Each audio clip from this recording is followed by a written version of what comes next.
Yuxumda gördüm, namaz qılırsanmı deyə soruşdular. Ürəyimdən keçdi, qıldım.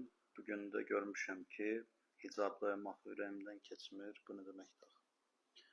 Ümumiyyətlə bu cür yuxular adətən insanın daxili halını, vicdanı və ruhu ilə bağlı olur. Yəni birbaşa sən bunu etməlisən, yəni yuxuda əmr olunmayıb. Amma bunlar bir növ yuxuda olmasa, amma reallıqda hər ikisi, yəni Allahın əmridir, həm hicab, həm namaz. Yəni insan yuxuda sənə bu sualın verilməsinin çox vaxt anlamı bu ola bilər ki, yəni daxildə namazla bağlı bir çağırışın olduğunu, bəlkə də biraz məsuliyyət hiss elədiyini ya da Allahla əlaqəni gücləndirməyə ehtiyac olduğunu göstərir.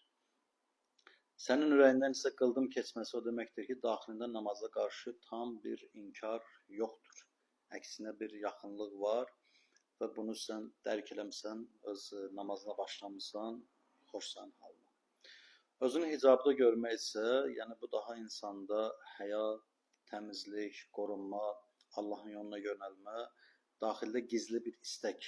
Hətta insan bunun fərqində olmasa belə ola bilər. Məsəl üçün sən fərqində deyilsən, bəzən görsən insanın daxili aləmində bir istək olur, o bir növ insan onu yuxuda da görür. Amma deyirsiniz ki, bu mənim ürəyimdən keçmir. Bu əslində ürəkdən keçmək də çıxış yolu deyil. Çünki hicab Allahın əmridir.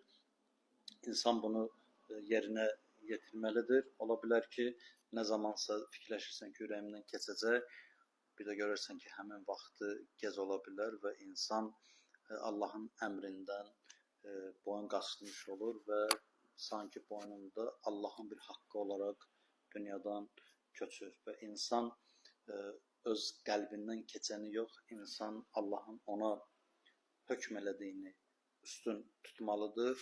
Bəziləri deyir ki, mən buna hazır deyiləm, amma hazır olanda da adətən görsən gec olur.